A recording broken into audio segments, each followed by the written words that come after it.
Australia dari D3 Keperawatan semester 4. Di sini saya akan membuat video tentang alat kontrasepsi atau keluarga berencana. Buat kamu dan pasangan yang ingin menunda kehamilan dengan aman, bisa menggunakan alat kontrasepsi. Alat kontrasepsi ada berbagai jenis macamnya dan berbagai jenis kelebihan dan kekurangan, sehingga kamu atau pasangan bisa memilih alat kontrasepsi sesuai dengan kenyamanan dan keinginan kamu dan pasangan. Apa saja sih jenis-jenis alat kontrasepsi, kelebihan dan kekurangannya? Nanti akan saya simak dalam video kali ini. Yang pertama, itu ada pil KB. Pil KB merupakan alat kontrasepsi yang paling umum digunakan. Kelebihan dari penggunaan pil KB itu ada yang pertama, tingkat efektivitas tinggi dengan persentase kegagalan hanya sekitar 8%. Kedua, haid menjadi lancar dan kram berkurang saat haid. Kekurangan dari pil KB yaitu terdapat efek samping seperti naiknya tekanan darah, pembekuan darah, keluarnya bercak darah, dan payudara yang mengeras. Kedua, tidak dapat melindungi dari penyakit penularan seksual. Dan yang kedua, itu ada kondom pria. Tak hanya pil KB, kondom pria juga umum digunakan untuk mencegah kehamilan. Kondom yaitu terbuat dari bahan latex. Yaitu kelebihan dari penggunaan kondom pria yaitu yang pertama, harga terjangkau, praktis dan mudah digunakan, dapat dicegah dari penularan penyakit seksual. Kekurangan dari penggunaan kondom sebagai alat kontrasepsi yaitu tingkat kegagalan mencapai 15%, terutama jika penggunaan kondom kurang tepat. Dan juga kondom hanya bisa digunakan hanya saat satu kali pemakaian, yaitu saat ejakulasi. Kondom harus segera dibuang dan diganti kembali. Dan yang ketiga, itu ada suntik KB. Suntik KB merupakan alat kontrasepsi yang mengandung hormon progestin dan mampu menghentikan terjadinya ovulasi. Kelebihan dari suntik KB yaitu yang pertama, lebih praktis dan efektif dari pil KB. Yang kedua, tingkat kegagalan pada suntik KB 1 bulan bisa kurang dari 1% jika digunakan dengan benar. Kekurangan dari penggunaan suntik KB yaitu ada harga relatif mahal, perlu kunjungan secara rutin ke dokter atau bidan setiap bulannya, ketika dapat menyebabkan efek samping seperti keluarnya bercak darah. Dan yang keempat, itu ada implan. Implan merupakan alat kontrasepsi yang berukuran kecil dan berbentuk seperti batang korek api. Alat kontrasepsi ini digunakan dengan cara dimasukkan ke bagian bawah kulit seperti lengan bagian atas. Kelebihan dari penggunaan implan pada alat kontrasepsi yaitu yang pertama, sangat efektif dan tingkat kegagalan 1%. Yang kedua, yaitu tahan lama hingga 3 tahun. Kekurangan dari penggunaan implan pada alat kontrasepsi yaitu biaya relatif mahal. Kedua, siklus menstruasi menjadi tidak teratur. Ketiga, risiko memar dan bengkak di kulit pada awal pemasangan. Kelima, itu ada IUD atau intrauterine device, adalah alat kontrasepsi berbahan plastik dan berbentuk menyerupai huruf T yang diletakkan di dalam rahim. IUD ada dua jenis, yang pertama itu ada tembaga dan IUD yang mengandung hormon. Kelebihan dari alat kontrasepsi IUD yaitu yang pertama, tidak memerlukan perawatan yang rumit. Kedua, tahan lama.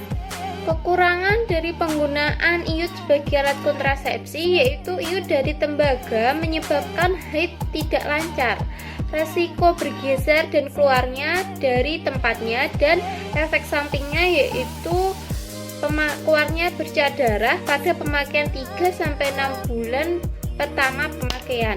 Dan yang keenam, itu ada kondom wanita, yaitu berbentuk plastik yang berfungsi menyelubungi vagina. Kelebihan dari penggunaan kondom wanita yaitu yang pertama, memberikan perlindungan dari penyakit menular seksual, menjaga suhu tubuh lebih baik daripada kondom pria. Kekurangan dari penggunaan kondom wanita yaitu tingkat kegagalan 21%, muncul bunyi yang mengganggu saat digunakan hanya sekali pakai. 7 itu ada spermicida, adalah produk kontrasepsi yang digunakan di dalam vagina sebelum berhubungan seksual, berbentuk seperti jeli, krim, membran, atau busa. Kelebihan dari penggunaan alat kontrasepsi spermicida yaitu harga terjangkau dan mudah digunakan. Dan kekurangan dari penggunaan alat kontrasepsi spermicida yaitu kegagalan mencapai 29% dan risiko terjadinya iritasi pada organ intim apabila sering digunakan. Yang kedelapan itu ada diafragma. Diafragma merupakan alat kontrasepsi yang terbuat dari karet berbentuk seperti kubah. Kelebihan dari penggunaan alat kontrasepsi diafragma yaitu harga terjangkau. Kekurangan dari penggunaan alat kontrasepsi diafragma yaitu kegagalan mencapai 16%, pemasangan harus dilakukan oleh dokter, tidak dapat mencegah dari penyakit penularan seksual. 9 yaitu ada cervical cup, berbentuk seperti diafragma tetapi memiliki ukuran lebih kecil dari cervical cup, yaitu harga terjangkau dan bisa digunakan hingga 2 kali. Dari penggunaan alat kontrasepsi cervical cup yaitu tingkat kegagalan mencapai 30% bagi wanita yang sudah memiliki anak dan 15% bagi wanita yang belum memiliki anak. Kedua, saat haid harus dilepas. Ketiga, pemasangan harus dilakukan oleh dokter dan tidak dapat mencegah terjadinya penularan penyakit seksual. Ke-10 ada Choreo Ortho Evra, yaitu alat kontrasepsi yang digunakan dengan cara menempelkan pada kulit, diganti seminggu sekali dan digunakan selama 3 minggu. Kelebihan dari penggunaan alat kontrasepsi Choreo Ortho Evra yaitu tidak perlu mengingat saat mengkonsumsi pil KB dan haid menjadi lancar dan kram pada perut saat haid berkurang.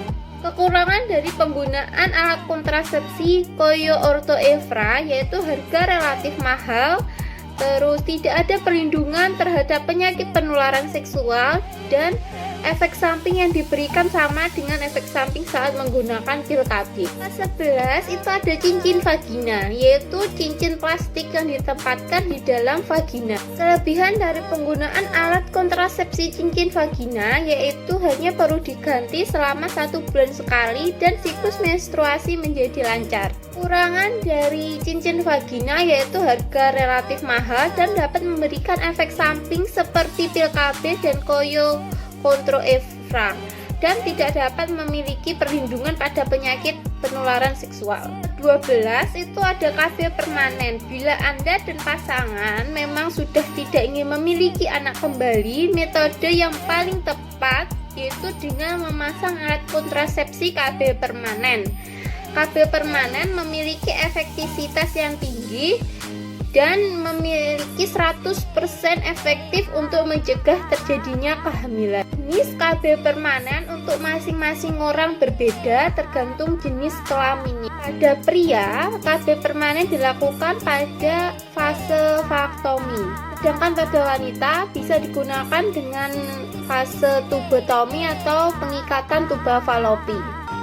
Kontrasepsi itu memiliki kelebihan dan kekurangan masing-masing, tergantung dari Anda dan pasangan ingin menggunakan yang mana, dan tergantung juga dengan kenyamanan Anda dan pasangan Anda. Sekian penjelasan saya tentang alat kontrasepsi. Bila ada salah kata, saya mohon maaf. Wassalamualaikum warahmatullahi wabarakatuh. Semoga bermanfaat.